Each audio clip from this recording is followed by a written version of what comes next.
Të gjithëve, Arka e Noes dhe misteret që e rrethojnë atë.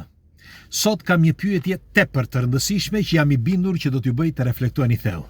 Nëse do t'ju pyesja sot, nëse do t'u thosha, a mund të bëni një ark që të mund të strehoj një qift për çdo specie që gjendet në këtë planet? Pra, nga sot, edhe sikur të gjeja të ardhua financiare, për shembull, nëse do të mundesha të mblidhja të ardhua financiare që ju ta bënit edhe me para, do të ishit të Zotit që ta bënit një gjë të tillë? Është tepër serioze. Dëgjojeni me vëmendje. Ky është një nga ato argumentet që të kuptoni se në çfarë bote jetojmë dhe çfarë na mësojmë. Na mësojnë që të përsërisim disa fjalë që na ka thënë dikush, dhe në qoftë se ti thua të kundërtën, ti je ose budall, ose të shkatërrojnë, psikologjikisht, fizikisht, ekonomikisht, si të duash ti. Dhe këtë duhet kuptuar fillimisht që në çfarë bote jetojmë. Atëre, sipas teksteve antike, një ditë Zoti mendoi që të shkatërronte njeriu. A mundet që Zoti është një shiko, ky është një nga ato diskutimet më komplekse, por është vërtet në linjë me atë që bëjmë ne, pra të informohemi. Pra, pika e parë, vjen Zoti dhe thot, tani duhet i shkatërrojmë të gjithë, se na çan kokën këta. A mundet një Zot, një qenie që ka krijuar një fëmijë, në këtë rast ne jemi fëmijët e tij, ashtu si çdo qenie, çdo specie, çdo grimcë e vogël, çdo qelizë e vogël është e tij. Dhe në qoftë se kjo specie, le të themi, bënte një çmenduri në atë kohë dhe tha duhet që të shfarosim një pjesë të njerëzve dhe të mbijetoj një familje. Tani ky është misteri i parë. Misteri i dytë. Një familje vetme ndërtoi një ark gjigande. Një ark me përmasa madhështore. Një ark që do t'i mbijetonte jo vetëm dallgëve, por edhe kohrave. Sepse e gjetën në Ararat, e gjetën në periferi të Turqisë. Nuk e di, e dini apo jo, por thuhet që e kanë gjetur atje. Tani, në qoftë se kjo familje do bënte arkën, si do ta bënte arkën, me se do ta ndërtonte arkën. Jo, po e ndërtuan vigjilantët, e ndërtuan ata që ishin e ndërtoi ai, pra familja e Noes, së bashku me fëmijët e tij. Kush? Për kë bëhet fjalë? Me se do ta ndërtonte? Me çfarë do ta ndërtonte? Me sapata? Apo si do t'i lidhte drut mes njëri tjetrit? Si? Ku atëre nuk ishin as brek për të veshur? Si? Se gozhdët ku do t'i gjenin? Ndoshta i prodhoi gozhdët, edhe gozhdi i prodhoi Zoti dhe ja u dha. Ose ndoshta e prodhoi Zoti gjithë arkën, nuk e di. Sepse këto na mësojnë. Dhe tani bëj pyetjen tjetër.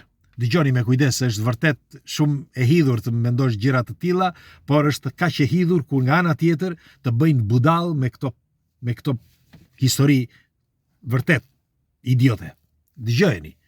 Tani, në qoftë se unë do të mblidhja të ardhura financiare sot, për ju, për ty, për shkak kush do qofsh ti, edhe them unë tani, o Astrid, o Arbër, o çfarë t'ju them unë, Flora, apo ku di unë, një emër shqiptar, doja të përmendja emra shqiptar, dhe doja t'ju pyesja, Agron,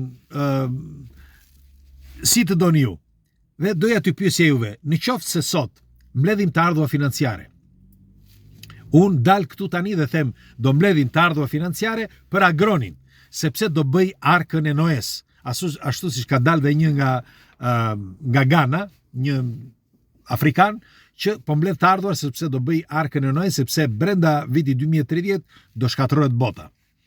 Tani, në qoftë se do mbledhim këto të ardhura, ju jeni në gjendje që të bëni një ark të madhe ose një vark kaq të madhe që të strehoj një qift për çdo specie të planetit? Dëgjoni, kuptojeni mirë. Tani, përveç se këto specie janë të shpërndara në mbar botën. Ju si do t'i merrnit këto specie, pra një çift prej secilës që t'i fusni aty tek varka? Si? Sot që ke teknologjinë, sot që ke makinerit, sot që ke zhvillimin, sot si do ta bëje ti?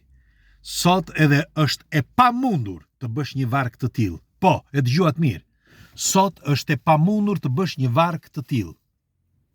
Dhe do t'ja u them se përse.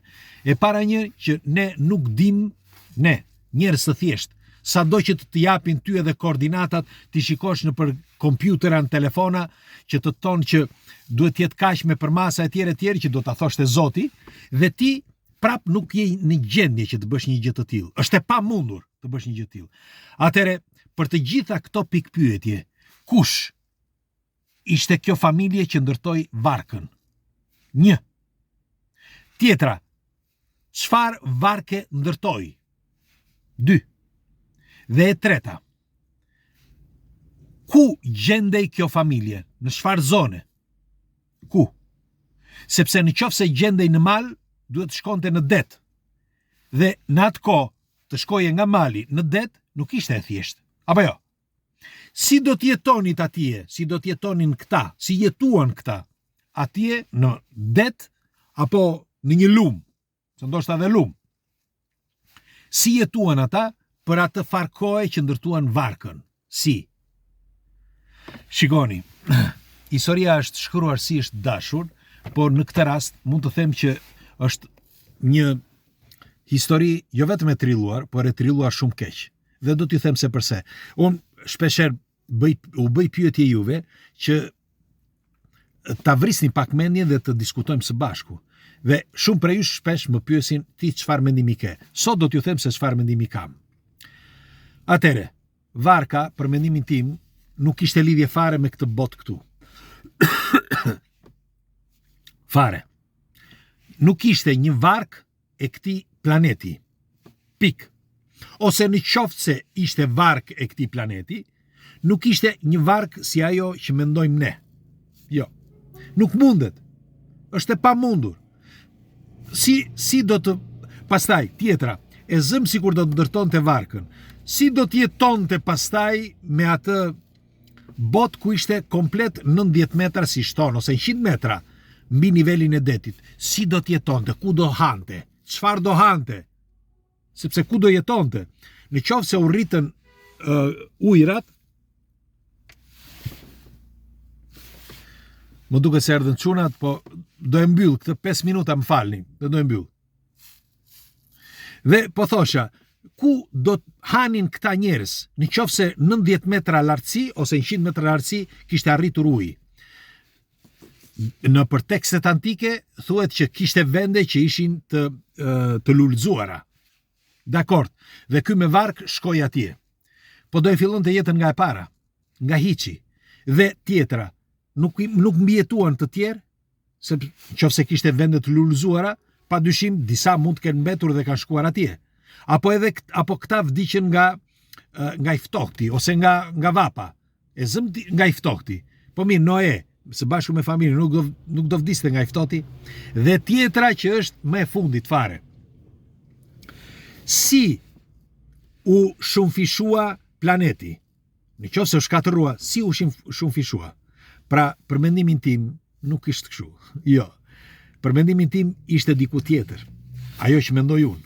Janë teori të vërteta këto, janë teori që janë bazuar në studime të mirëfillta, që tregohet që varka ose arka e Noes ishte një anije kozmike e një tjetër planeti.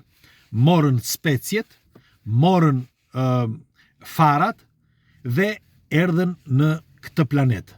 Pasi e sistemuan planetin, sepse ishte e pamundur që të jetojë në këtë planet, dhe e sistemuan, pastaj vendosën këtu të gjitha farat dhe mbollën njeriun.